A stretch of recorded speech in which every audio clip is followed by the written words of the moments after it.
10 seconds longer than there we go. Boom.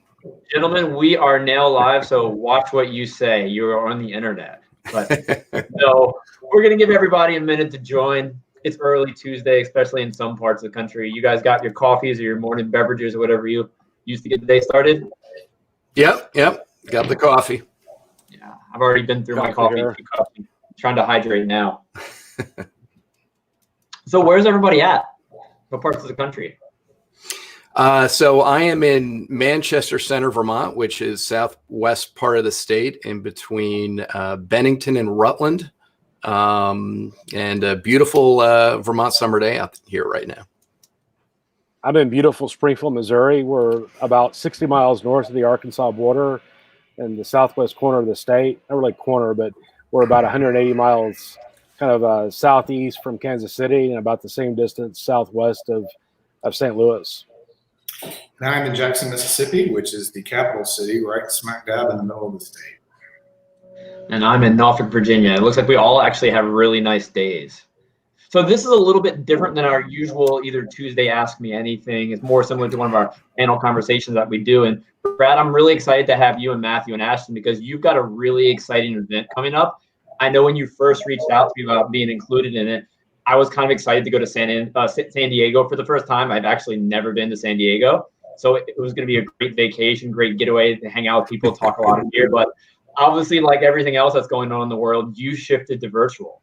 So I am looking forward to your event in November. It's going to still be a great time. I mean, the educational content you put out through NanoCon is going to be so beneficial for so many small brewers. And I think this panel conversation with all of us kind of give a little insight to what you're doing and what they can expect from the event you have coming up. But Brad, one question I wanted to ask you before we really got into the meat of small brewery stuff, how did you go from the magazine and Brew Your Own to feeling the need to create NanoCon? Like, how did that transition come? Because the magazine's so brewing oriented, then you almost pivot completely and go more on the business side of things. Where did that even come from in your mind?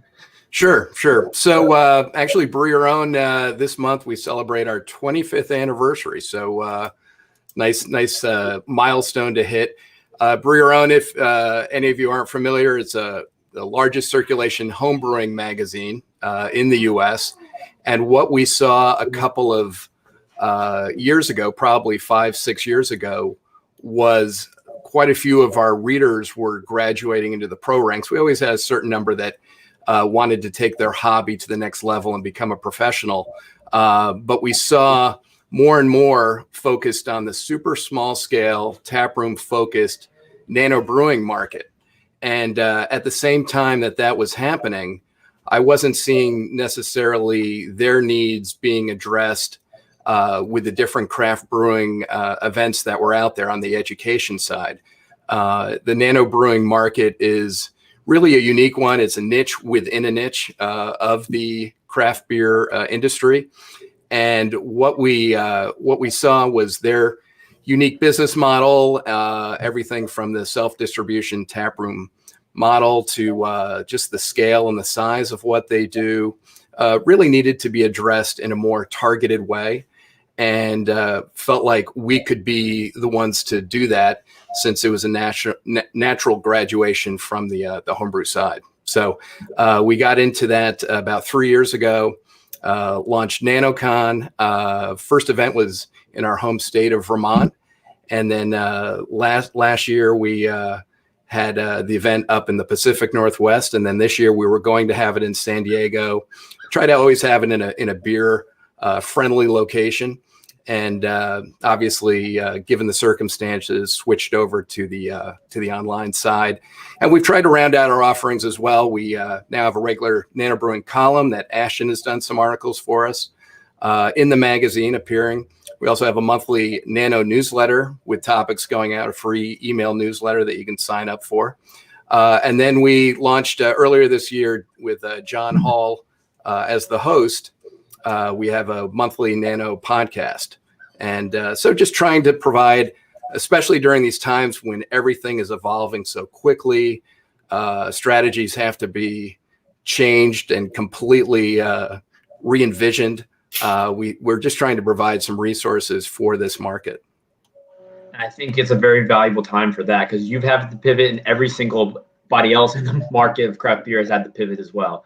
Now, Matthew, what are you doing? Why are you here today? Well, I have been fortunate enough to be a panelist and present at the two NanoCons, the one in the Pacific Northwest last year and the one in Burlington the year before, and have really enjoyed it.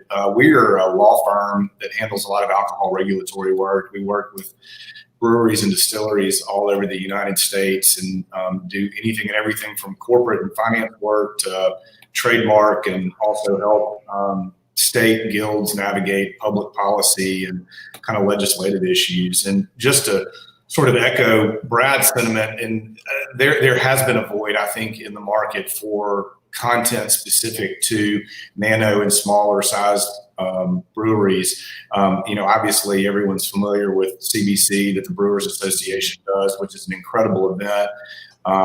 But a lot of that content and a lot of the programming is really geared more towards sort of larger regionals and even national brands.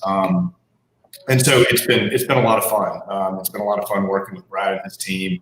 And it's been a lot more fun traveling to some parts of the country that I have not been to yet. So, cool. Glad to have you today, Matthew. No, Brad, back to you for a hot second. What's your definition of a nano brewery? Is there a certain? Yeah, I mean, it's not. We define it very loosely as just a starting point, as people that are working on systems 5 barrels and under. But certainly, that's not a hard and fast rule. And anyone who has a 7-barrel system, which quite a few folks do, can gain plenty out of our events as well. But that's how we're throwing it out there as just sort of a starting point, 5 barrels and under, and mainly a taproom focused type distribution model. I think that's fair. A few weeks ago, we had Julia Hers on here, and I asked her about the definition of craft beer, and she gave a very similar answer to what you gave along the lines of nano brewery. She said it's always evolving. I think that's really important. These definitions are definitely changing and evolving as our industry does as well. Now, Ashton, you're in a beautiful backyard right now. Besides enjoying the outdoors, what brings you to this panel conversation today? Well, I work for BSG, so as many people know, BSG is a supplier. We supply everything to breweries but water. So we, malt, hops, yeast, process aids, all different sorts of things. But my background, I started homebrewing in high school back in the 1980s, and I went to Virginia Tech and UC Davis for school, and I actually met Brad. Well, I met Brad through BYO, but I started working for Brew magazine 25 years ago as technical editor and a columnist. But the thing that I think is really interesting about nano is that, I work in the world of larger scale commercial brewing, and the barrier of entry is really huge. Even 15, 20 years ago, the barrier to entry as a new brewery, there's a lot of equipment involved. There's a lot of times there are restaurants involved. And, then came along these nano breweries, which, Brad and I work together in Brew magazine. And a nano brewery really has a lot in common with home brewing. They're smaller scale.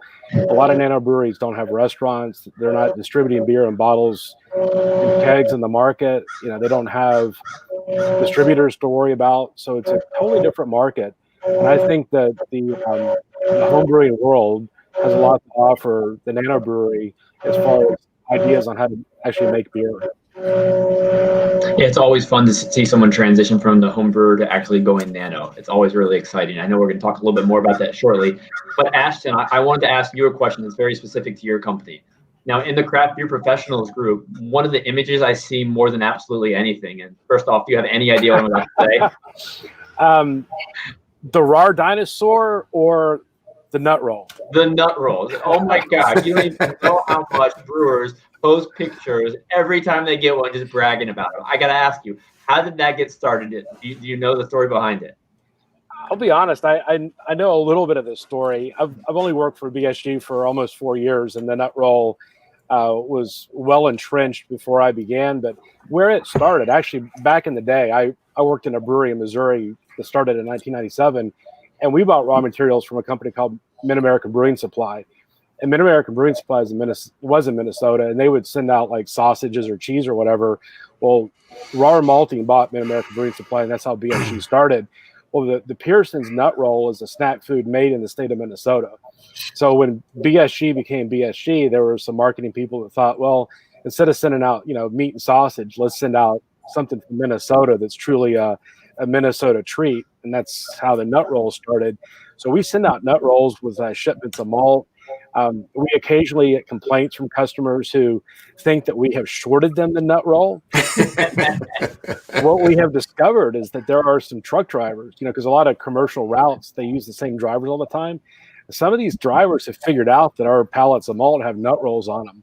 So sometimes a pallet of malt will show up to one of our customers and there'll be like a nut roll wrapper in it. It's like a little, telltale sign from the driver that I snagged your nut roll. Like a kid on Halloween. Yeah. That's funny. It's a cult thing. It's I'll be honest, I thought it was like kind of goofy when at first. I'm like, what's this nut roll? We don't make beer out of nut rolls, but it's so cool. People love them, and that's the story of the nut roll. That's fantastic. Yeah, I was glad to get the whole story. It's fantastic marketing more than anything. I mean, it just gets your brand name out there just so much in our group. So good work for whoever created it up. It was brilliant. Yeah, I know. Really good job. Something so simple, but builds loyalty like none other. Big time. For each of you, you all work in a different angle of the industry, with your unique lenses. What have been the biggest challenges you've seen breweries face right now in your line of work? Does anyone want to take a stab at that one to start? Well, I'll start. And actually, I mean, you brought up a good point, Andrew, that with the NanoCon event that we're pulling together and having online, what we're trying to do is make it more than just about brewing great beer, which is obviously job number one. But I think the diversity of the sorts of seminars that we're trying to provide in terms of information for your audience is reflected here in the four people here. I mean, Andrew's going to be a speaker on sales and marketing, and Matthew is sort of representing the business side of things. We have a whole business operations learning track, and then Ashton's more on the brewing side as a pro brewer and also involved in the industry on that side of things. So, but as far as the nano side, I mean, obviously the taproom closures have been the main hurdle that the industry is facing right now, specifically the nano folks, especially since almost all of their distribution was focused through that channel and trying to come up with different creative ways. And we've tried to, with our podcast and other ways, cover that and some of the ideas that people are having, from crowler clubs to, other ways to try to boost. It's never going to fully replace the in-person tap room sales numbers, but trying to get as close as they can to it. So that still continues to be, the main challenge that I'm seeing. I think we can all agree to what you just said. Matthew, how about from your perspective? What have you seen? Yeah, I think we've spent a good bit of time helping our clients understand the evolving regulatory landscape. When COVID first hit, we had a lot of folks that sort of pivoted and moved in a different direction. They, sought to try to obtain the appropriate licensing to be able to make hand sanitizer, because there was a hand sanitizer shortage, which I thought was really cool and has been some of the most meaningful work that we've ever participated in. Was watching these, very entrepreneurial minded people. They're just very creative by nature. They make fabulous beer or distilled spirits, fill a need in the market that was very similar to a process that they were accustomed to, but with really necessary from sort of a health perspective. But yeah, along those lines, the regulatory landscape at the federal, state, and local level is just in constant flux. A lot of these laws that are on the books are very rigid, and they've been on the books for a long time, and they contemplate sales only to occur on the brewery premises. Well, what does that mean? Well, historically, it's meant within the four walls of the brewery or the brew pub. And, a lot of states have now allowed curbside sales. They've allowed sales to go under, sort of regulatory authority that they're bestowed with, which has been interesting. We've had very favorable outcomes in some situations, but we've also seen situations that have presented even further complications, to breweries. Up in Tennessee, for example, we have a local health department that is regulating breweries that don't serve food in the same way that they're regulating white food service restaurants. And they don't even have jurisdiction over breweries, but yet they're limiting their hours and what they can do. And it can be challenged and on constitutional grounds and things of that nature, but it's expensive. And so I don't know, it's just the changing regulatory landscape at the state and local level has been really, really challenging to kind of keep up with. And it almost seems like it's changing on a weekly or monthly basis. So in addition to helping breweries get going and deal with their regular issues, do you come in and help lobby and fight for these things at a statewide level? Yeah, we have. So I have been involved in pretty much every legislative effort around alcohol and beer in Mississippi over the last 10, 15 years. We're outside general counsel to the Mississippi Brewers Guild. I was the former executive director of the Mississippi Brewers Guild. We serve as outside general counsel to the Alabama Brewers Guild and have consulted other guilds in the Southeast on legislative and policy type issues. We've both direct lobbied for alcohol reform, but have also worked with state regulatory agencies just in their interpretation of the rules that are on the books. And you had briefly mentioned things like sanitizer, curbside pickup, just fighting for things like that. Out of the pivots a lot of the nano breweries you've worked with have done through this, which do you see being the most valuable long-term? Obviously, sanitizer is probably just a short-term way to make money, but do you have any predictions on which of the strategies that come from the pandemic might last? Yeah, I'll tell you, the notion of kind of limited area delivery, online sort of sales and ordering, curbside pickup, to-go ordering. I don't think, the toothpaste is sort of out of the tube, and I don't think it's going to go back in. So I think you see these other sales channels that, may have been sort of legal pre-COVID, are certainly legal now, or according to state regulators, they are legal. You might have to clean some of this up legislatively at some point, but I think these kind of to-go sales, limited sales from a retail perspective that allow you to deliver beer within a certain geography, I don't think those sales channels are going to go away. We're not going to go backwards from that. I know as a consumer, it's nice to be able to have beer delivered to my house or shipped to me if, the shipping cost isn't too high. I think that's a whole nother conversation in itself, the whole distribution landscape. That's a little not nano, but we won't go there today.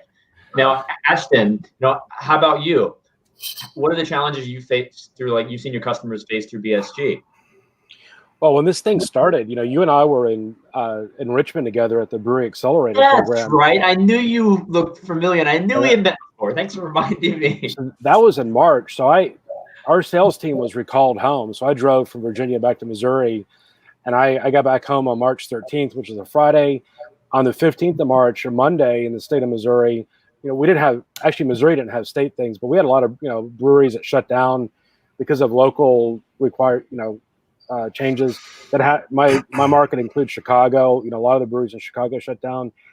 So there's a lot of pivoting. People had to figure out, well, how am I going to get money? And as Matthew was saying, with how they were generating sales, it quickly moved. A lot of the taproom breweries started selling crowlers. They figured out how to do online ordering, which was really, really cool. Businesses that had never done that before, very, very quickly, they launched websites that were new, interactive, and they were very, very quick to act. But the thing that I've seen a lot in my business at BSG with raw materials is that one thing that happened that I think very few people were truly aware of was how global our supply chain is in the United States. So in fact, I mentioned in Richmond that the COVID thing was going to affect imports from Europe because of China. And the reason that China came into play is that the flow of containers around the world, shipping containers, a lot of the containers will flow from the West Coast of the US into China, and then from China back to Europe, and then Europe back to the United States. So there's kind of a global flow of containers. And when the supply chain slows down, everything is interrupted. So we see real supply interruptions on items. Luckily, in our world, we haven't been affected a lot. But the one thing that happened recently is that a lot of the taproom breweries have started selling aluminum cans where they have not previously.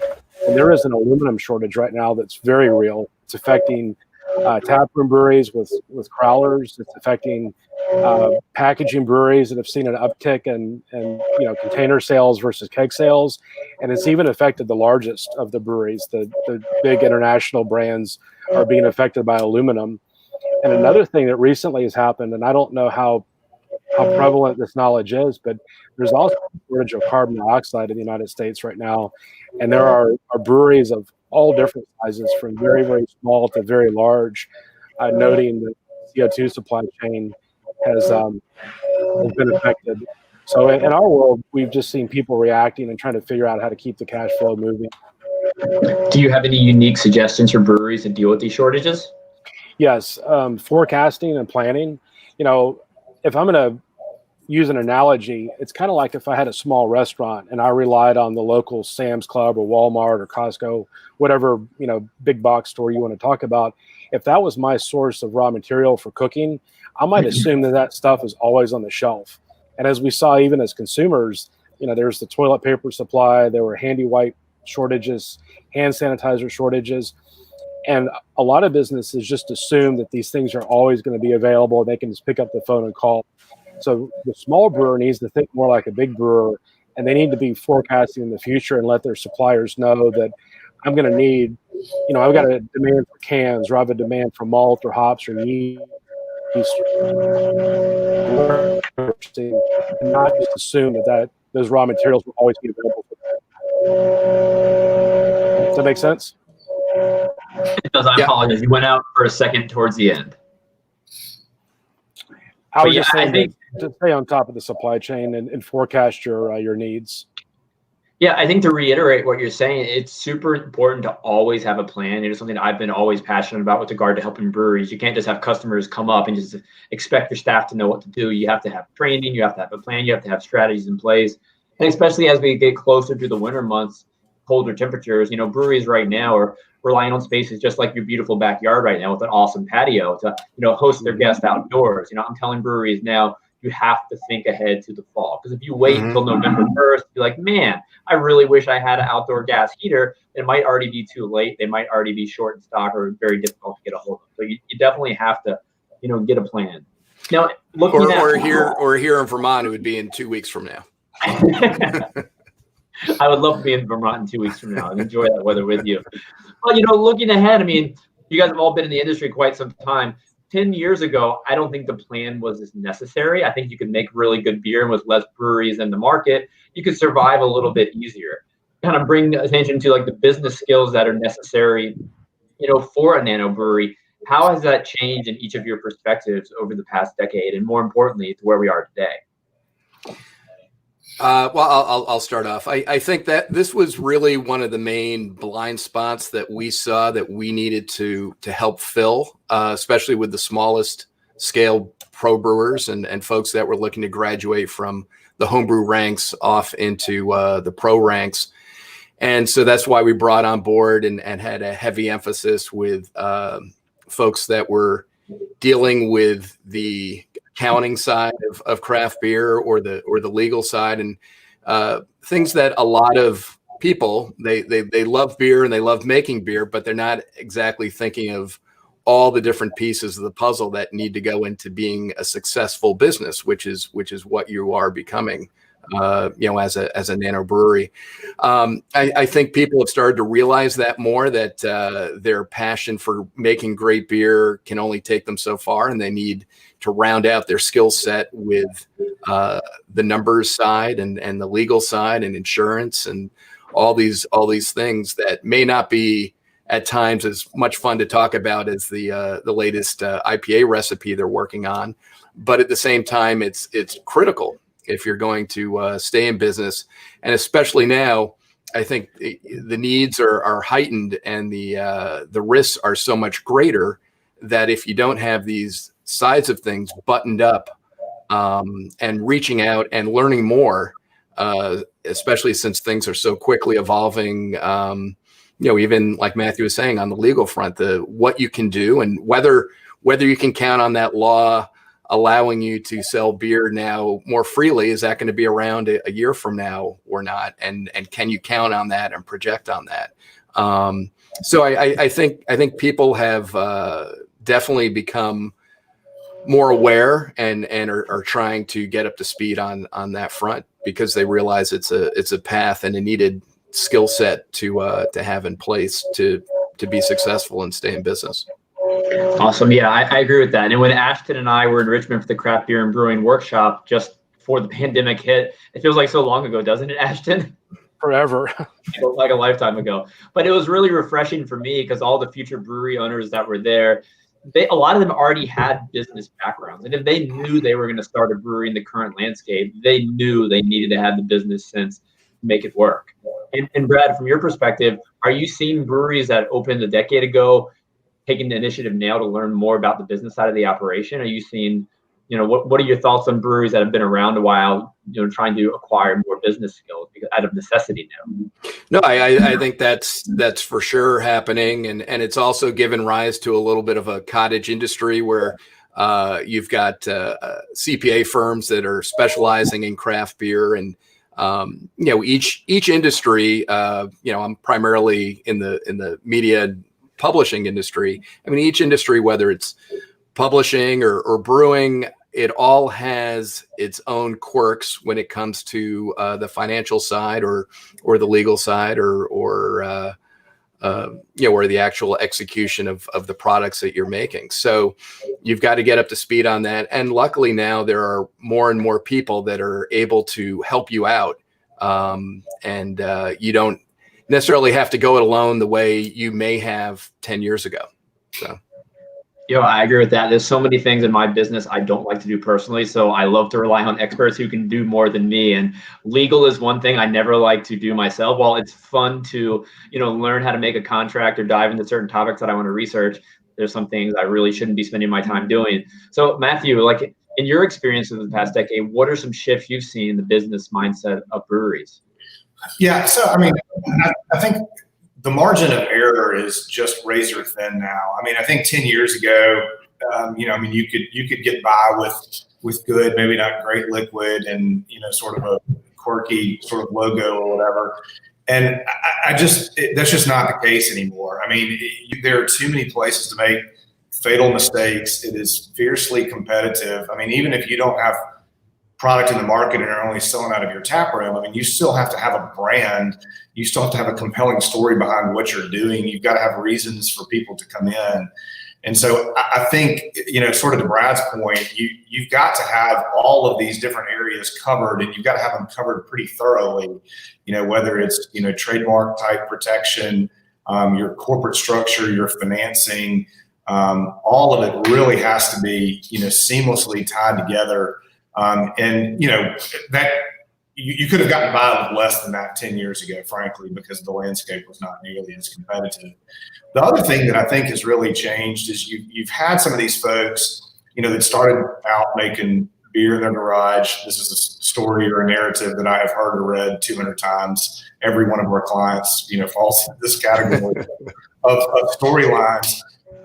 And their liquid is spectacular, and they do come up with a very compelling brand, and this thing starts to grow, and it's like, what do you do then? And focusing on the business side, focusing on, creating that enterprise value in the organization. What's next? Am I going to sell this thing? Am I going to be part of sort of a regional sort of roll up, or am I going to transition this to my kids? I think you're having people having these thoughts and these conversations as to what is next for my brewery or my brew club. And that certainly was not the case 10 years ago. It was people flying by the seat of their pants and, going to beer festivals and having fun. And, the newness was still there, and the newness is still there now. But I think you're seeing sort of an increased level of sophistication in terms of the approach that people are taking to operating and running their businesses. And what made you want to take a focus on, alcohol law? I had the privilege of studying international business in Europe for a summer, and that absolutely completely blew me away. I mean, someone who had grown up drinking historically, macro products, and spending 8 weeks in Europe, it was an eye-opening experience. I remember coming back my senior year, and I was quickly labeled as the beer snob because all I was drinking was pale ale, which is to this day one of my favorite beers ever. And Anchor products and Abita was what we could get in Mississippi at the time. And I was fortunate enough to get a phone call from the couple that founded the first brewery in Mississippi back in 2004. And they were looking for somebody to do their corporate and finance work. And it sort of dawned on me, like, I might be able to develop a legal practice around beer. And so it's sort of grown from there. We approach the practice of law very differently. A lot of lawyers are specialists in a particular area. We're specialists in an industry. And I think that that gives us a competitive advantage over other law firms that may just be able to do your kind of corporate work. We have done corporate and trademark and regulatory filings and licenses, for 200 folks all over the country. And I don't know, it's crazy. It's been a wild ride. We feel incredibly blessed to work with very, very entrepreneurial minded, creative folks. And it's certainly much better than putting on a suit and tie every day and going to court and arguing with people. That's not what we're about. I could agree with you on that. So my background, I actually ran a food service for a really long time. I would work at sporting and entertainment events like concerts, baseball games, hockey games, you name it. I really enjoyed it. But just like you, I also really like beer. So when you have the opportunity to combine your knowledge in a certain area, in my instance, helping with customer experiences and sales and marketing, combine it with my passion for beer, what's not to love what you do? You talk to great people all the time. And I actually looked on your website, Matthew, and I saw that you founded the 1 Million Cups chapter. Was it in Jackson? Yeah. We're pretty heavily involved in the entrepreneurial ecosystem here too. And that was a fun product or a fun concept to bring. Yeah, it's a really good organization helping take, early organizations, give them feedback from other local entrepreneurs. For anybody watching today, it's always a good idea to pitch at your local 1 Million Cups to get a little feedback on your business model, because it's typically people who don't work in your industry who provide a really unique perspective, which I love learning from other industries. Ashton, we've talked a lot about business so far, and I think business and beer go hand in hand, but you're a little bit more on the brewing side of the operation. So what have your observations been over the past decade, with regard to how the landscape has affected the brewing side of the industry? Well, it's interesting listening to all the comments that have this last, 5 or 10 minutes of discussion. So my background into brewing, I was a graduate student at UC Davis, and a lot of the students at Davis, kind of in my period and before, went to work for larger breweries. So I have a lot of colleagues that work for Anheuser-Busch and places like that. And our view of brewing is science and engineering and technology. And you can't, as a brewing scientist or brewing engineer, it's hard to look at the brewing process and not think about efficiency. So then you've got all these, people that are, I'm going to call them the midlife crisis crowd, where like Matthew said, you don't want to go to work wearing a suit anymore. So you're in a friendlier business. Well, the friendly part of the beer business is not maybe sweating the details, but as a technically trained brewer, the details are what it's all about. And I think that recently, COVID has probably brought this to a head, is that small businesses are businesses. They might be fun. They might feel like a hobby, but if you're losing money, it's no fun. They have to be economically viable. So I think that what small breweries are realizing now is that, it might not be cool to talk about process efficiency and really looking at the details on how to maximize your process, but that's the difference between maybe a profitable business and one that's not doing so well. Before, like if you're only selling beer in a tap room, and I think this is actually a false argument. A lot of people say, well, if your tap room sales, you don't have to worry about those details that the packaging guys do. Well, that's not true. I mean, it's still expensive to sell beer in a tap room, but if you put that beer in a package, the margins are so much thinner in a package that the difference between profit and loss are, pretty fine lines. So in conclusion to your question, I think what I'm seeing is that a lot of brewers are realizing that if you focus on the little picky details, that there's a reason to do that. It doesn't take the fun out of brewing. I mean, I homebrewed yesterday. I took the day off and I made a Pilsner, and I was all excited. I'm measuring my brew house yield and calculating stuff, and that's the stuff that floats my boat because I'm a geek. But if you're running a business, that stuff not only is geeky and fun to track, but it's important. On the brewing side, I want to follow up with this one. We've talked about how 10 years ago, Matthew said you could just make okay beer, have a silly little logo, and still do really well. So obviously you have to make really good beer. And part of that's investing in quality, ingredients. Do you see breweries investing in better ingredients for their beer these days? I know that's kind of a subjective argument right there, but that's something you see them buying slightly more expensive malts or other things to put in their product to hopefully get a better. You're asking a sales guy who sells malt. So yes. Let's take beer out of the equation. If you're making food, if you're going to make like a really good salad for dinner, are you going to go out and buy the cheapest, crappiest vegetables you can? Probably not. So there's no question at all whether you're making wine or beer or food, the quality of your raw material has a direct influence on the quality of the finished product. Now with beer ingredients, if you look at malt, hops, yeast, and water, the price of malt and yeast are not that significant to the price per barrel.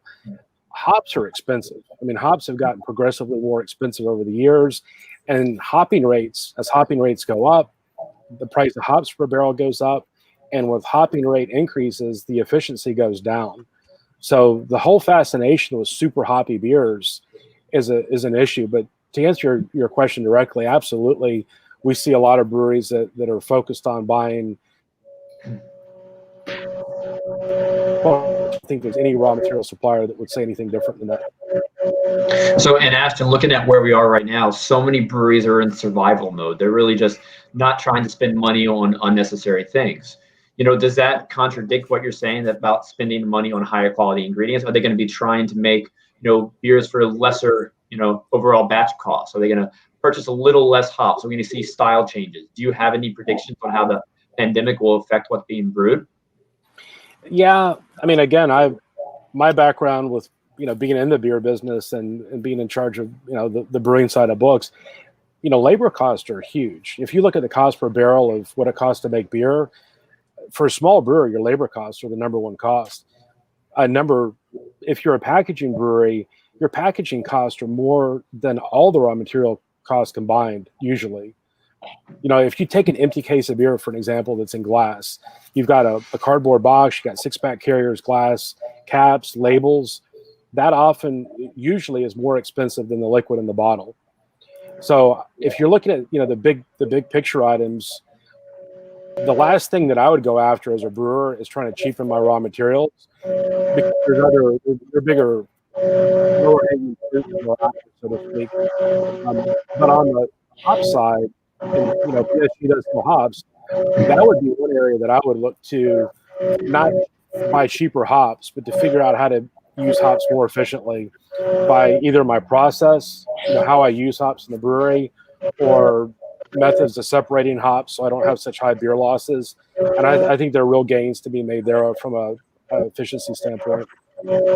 All good thoughts there. And one area that Ashton's been really helpful during some past NanoCons is on the quality control side. That's another blind spot that a lot of former hobbyists have as they graduate to the pro ranks.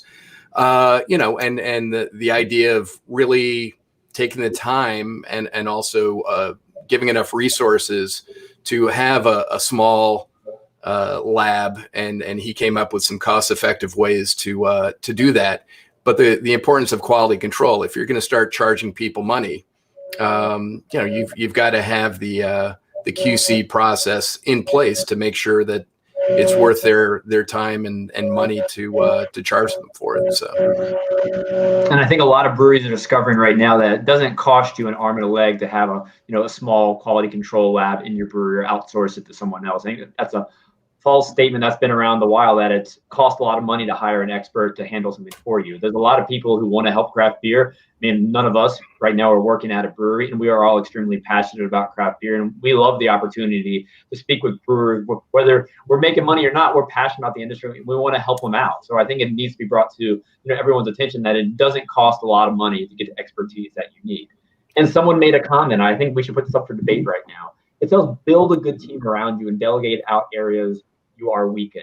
You know, if you three were launching a brewery, what are the skill sets of partners and co-founders you would want on your team, and what would you want to outsource to experts who know more than you do? Is there an ideal makeup if you were going to launch a brewery in 2020?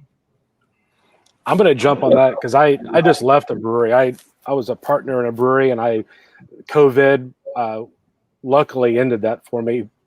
It just, the timing was perfect. But so I'm a brewer, and the thing that brewers lack is business. I mean, if you're a classically trained brewer, you're either an engineer or a biologist, microbiologist. We're not business people.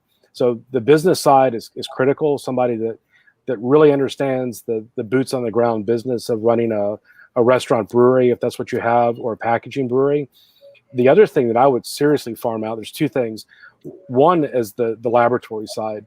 You know, you can send samples out for water analysis or chemical analysis if you want alcohol, bitterness, whatever, much more cost effectively than running your own lab for most operations that are small. And then the third thing that I would seriously never even dream of doing in my own brewery would be growing yeast. Because, I mean, I used to sell I work for an equipment manufacturer. Designing a yeast propagation plant makes no sense whatsoever. And a lot of the hobby brewers that are in nano breweries, they love playing with microscopes and plating stuff. It's so expensive. They need to take their limited time and use it on things that really affect their finished product that they can't do themselves. I know I have so many hours in the day. I wish I could learn all these skills, but you're right. Certain things, you got to value your own individual time where you can best apply your own resources and reach out for whatever else. Brad and Matthew? Well, I mean, I think it's a tough, especially with the small scale guys. It's just such a tough balancing act. And actually, I think we've got a seminar that's going to take place in November called Balancing Being the Head Brewer and Owner. And just there's demands on your time, and you don't want to ever get in a situation where you're doing a lot of things not so well. And that's an easy temptation for any business owner to have. They have a tough time letting go. So if you can surround yourself with complementary skills with people, and they don't even necessarily have to be on staff, but maybe they're an investor who brings an accounting background or more of a business background, or someone like yourself, Andrew, who's more of the sales and marketing side, which is a whole different skill set that we haven't really talked about, and being creative that ways, especially during the environment that we're in right now, and trying to come up with new ideas and not necessarily just keep doing what you had been doing, which obviously won't work any longer. So I think maybe having, I know a lot of smaller breweries have looked at having, while not necessarily a board of directors, just an advisory board. And you can pay them usually in monthly, get together and have monthly beers together, and just make sure that, they're looking over your spreadsheets or looking over things and getting that outside perspective. So you don't, and know your own shortcomings, I guess is a key too. Being honest with yourself. What are you good at, and what do you need help with? And that's going to serve you well, no matter what you try to do as a small business owner, but especially, if it's a one-man show, or which many nano breweries are, and maybe even a side gig that they just do on the weekends in addition to their full-time job, but it's still a business. I think my favorite takeaway, Brad, from what you just said is, have that board of directors. While it doesn't necessarily need to be someone that you pay, I almost have my own board of directors. Every Thursday, I meet with a bunch of men and women in the local business community, and we have beers for a couple hours every Thursday. And the best thing about that little meetup that we have that's been going on for quite a few years now is it makes my business better. My wife always says, you're just going to drink with your friends. But no, we're talking business. We're sharing our ideas and concepts. And I'm not paying for a consultant. I've made friends who are experts in a field of their own, and they're not working in the beer industry, but the feedback that they provide me is so beneficial to my business and everything I do on the daily that it's just, I wouldn't go a Thursday without going, because if I learn one little aspect that I can apply to my life, then those few beers have been worth it. So I think for any business out there right now, just finding people who you can trust their insight and just enjoy spending time around, and maybe you can buy them a few pints. That's really good, really great feedback. I think it's the best. And it doesn't have to be too formalized either. I mean, we're not talking about a corporate board of directors or anything like that Matthew would probably get involved with writing up. It's not that at all. It's more, an advisory board, and it can be friends and just people in your community. And, does this pass the smell test or how am I looking here? And it's always great to have someone be able to take a step back and look at things, because a lot of times as small business owners, you're so close to it that you can't get that perspective of looking at the big picture or even details that you may be glossing over. So. And more importantly, you can get this feedback from others without breaking your bank and paying a ton of money for it in most situations. Now, Andrew, I'll jump in since you've been asking all the questions, but we haven't asked you anything. And you're going to be, one of the speakers handling more of the sales and marketing side. So what are you seeing that's especially creative on the sales and marketing side, and how people have been able to adjust and find some success in the midst of all this turmoil? So my favorite advice for breweries right now is to try anything once. Even before the pandemic, if you had a slow Tuesday night where you had 10 guests come in, try the weirdest promotion you can think of, because worst case, you might get the 10 same guests that come every Tuesday. But, best situation, you might try your super weird, super unique idea, whatever that may be, and it could be a huge hit. And now you have 50 guests in your tap room on a Tuesday night, and now you have a strategy that works. The same really applies for the pandemic right now. When the pandemic first started, I was talking about, we had a virtual conference in the Crafty Professionals group in April. And one of the topics was, ways to market your brewery during the pandemic. And this was early April, and we're barely in the pandemic. It almost feels funny to talk about that right now. But, looking at what worked in April and what we discovered actually works now in August, it could be completely different. So, that's the real true value in just being creative. Because worst case, it's a complete failure and you serve the same 10 drinkers. But right now, every brewery should be engaging daily with their guests, because unless you're putting out entertaining content right now, showing them how clean you're keeping things, showing them how you're going to be ready for the fall, they're going to find the brewery that's already sending out that message. Everybody wants to have a really nice outdoor space right now, but I think the challenge is making that outdoor space ready for the fall. I want to know what brewery near me has the coolest outdoor fire pit, because when that brewery blasts on the internet, that's where I want to go the first day it's cold. If I'm the second brewery showing I have the same exact fire pit, guess where I already am? I'm at the brewery that showed me first, because they're the ones who are the leader in just getting the information out there. So for any brewery right now, be unique, get your brand out there. Don't just flaunt your beer these days. I think we can all agree it's not just about the beer anymore. You have to share your story, share your message, and share your community and why you're a part of it. And that's the most exciting part for me right now, is just seeing breweries how are spreading their brand message and getting guests in the door. If you're getting guests in the doors during the pandemic, you're doing something right, and it's going to be a strategy that's going to help you get through this. But positivity is what's going to help us all. I kind of hope that answered your question, Brad. Yeah. No, I think especially these days, making sure, and I know that when I've gone out and visited different breweries here in Vermont, I'm taking mental notes as far as, just even how comfortable I am being there. How are they handling the safety side of things, in obvious and non-obvious ways? One brewery I visited, and it was such a simple little thing. It was Lawson's Finest Liquids, which is a great brewer here in Vermont. They took the time to put little foot handles on the bottom of their doors so you could put your foot on it and open doors with your feet. And I talked to them about it, and they said, yeah, we were looking into the automated doors that, you push a button with your elbow and it opens up almost like a hospital. And then we found these, $10 things that we could just screw ourselves at the bottom of the doors, and people love them and they comment them on all the time.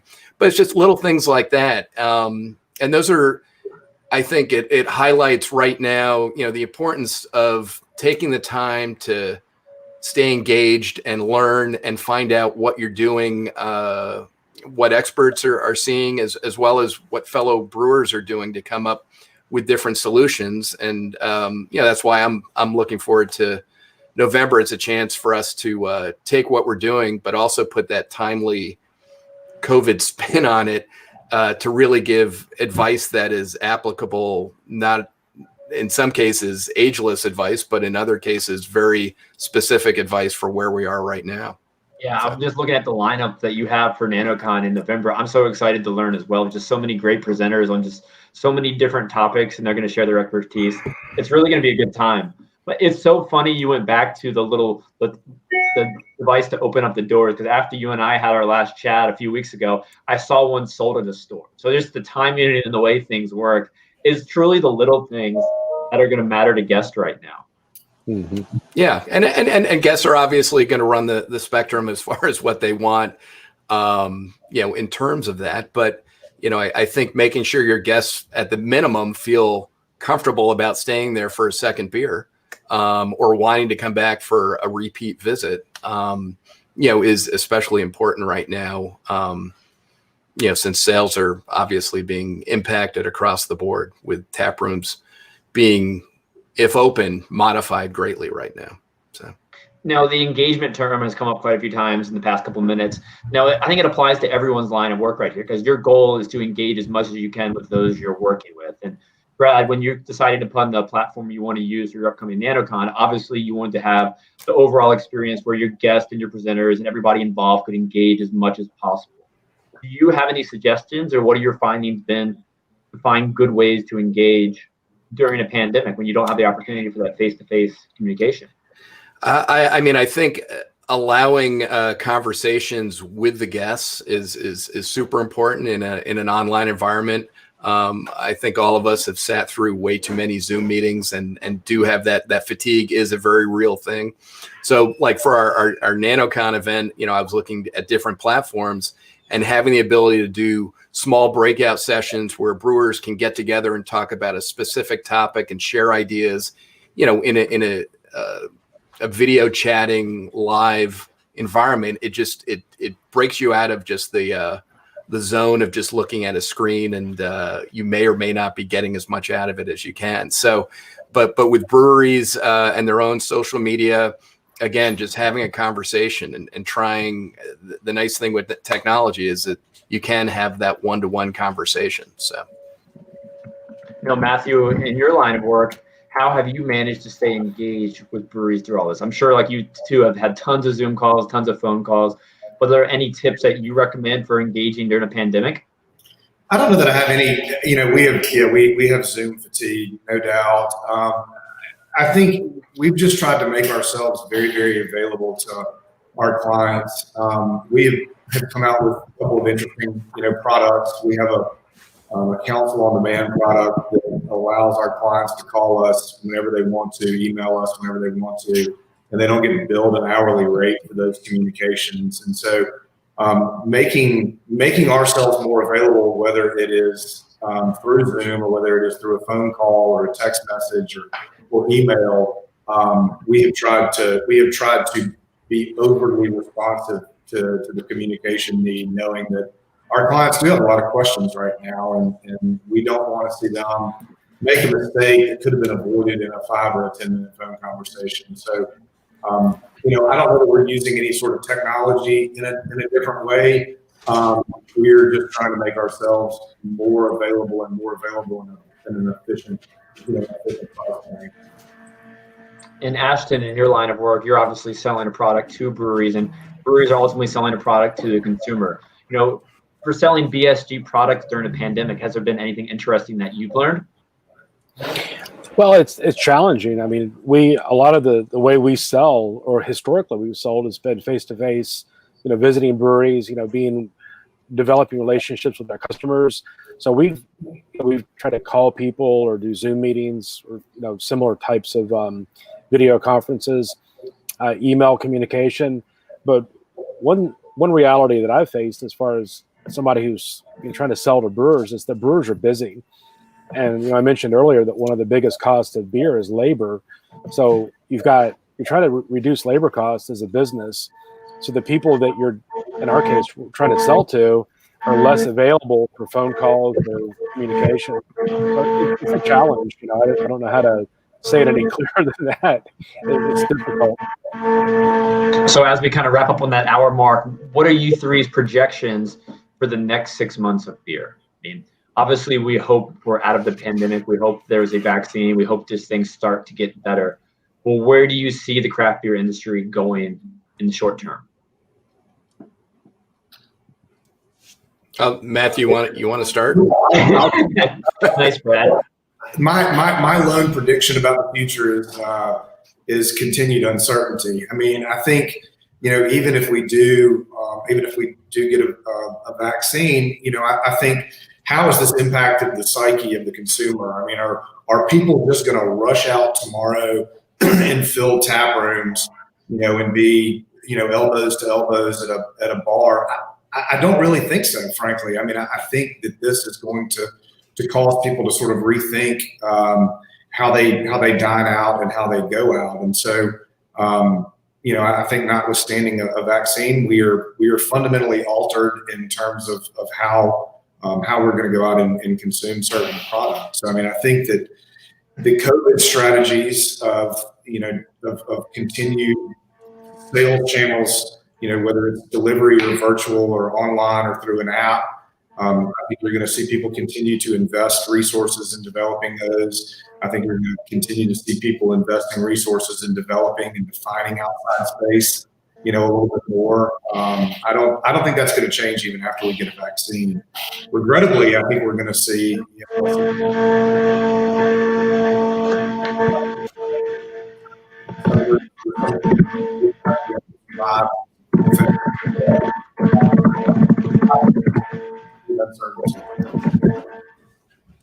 Matthew, your last few words went in and out. Do you mind repeating the last 10 seconds or so? Sorry. Yeah, no, that's all right. I apologize. I think that there's just going to be continued uncertainty with everything. And so developing and implementing some of these COVID strategies in a post-COVID environment, I think, is going to be critical.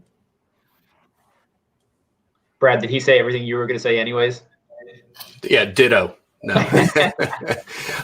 no. I do agree. I think a lot of consumer habits. The longer this has gone on, some are going to be here for a very long time as a result. Moving forward, as far as people maybe not looking to congregate and go out as frequently, and how does that impact your business? I think to-go strategies continue to need to be developed in really proactive ways and coming up with different things, whether it's borrowing. I mean, I've always been surprised that on the craft beer side, they haven't borrowed the playbook from the small winery side, which is developing an aggressive house mailing list. And now with the laws, many of the laws changing in place, selling the majority of your product direct to consumer, and not really having to have them come into the tap room as much. That's how most small wineries exist in the U.S. is that they may come into the tasting room and then they'll get on the list and sign up for a case of the month club or whatever. And I'd like to see more small scale breweries do that.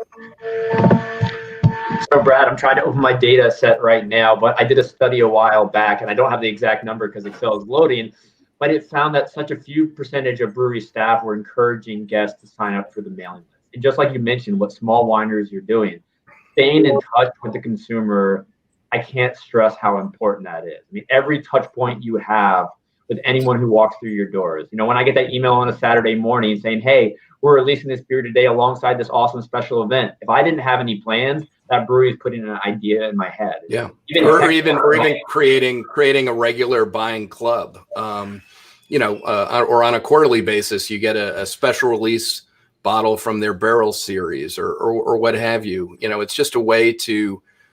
These days, you've got to supplement your revenue streams as much as possible, and just trying to take the efforts that you've done in person in the tap room and create that sense of community elsewhere, and that goes on the sales and marketing side. And many wineries are being impacted for the same reasons breweries are through all of this. but I think they've got a little bit more of a side cushion by having these aggressive mailing list programs. And by mailing list, I don't mean, putting a stamp on it. They're mainly email efforts. So. And I pulled up statistic, 86% of breweries are not encouraging guests to sign up for their mailing list. That means only 14% are. I mean, that's it's just a lost opportunity, And I think in the time we're in right now, those little things that I'm just really passionate about are extremely important, because that mailing list and just getting in touch with those consumers who you haven't seen in a while or talked to face to face, letting them know you still care and have something they might want is really, really valuable.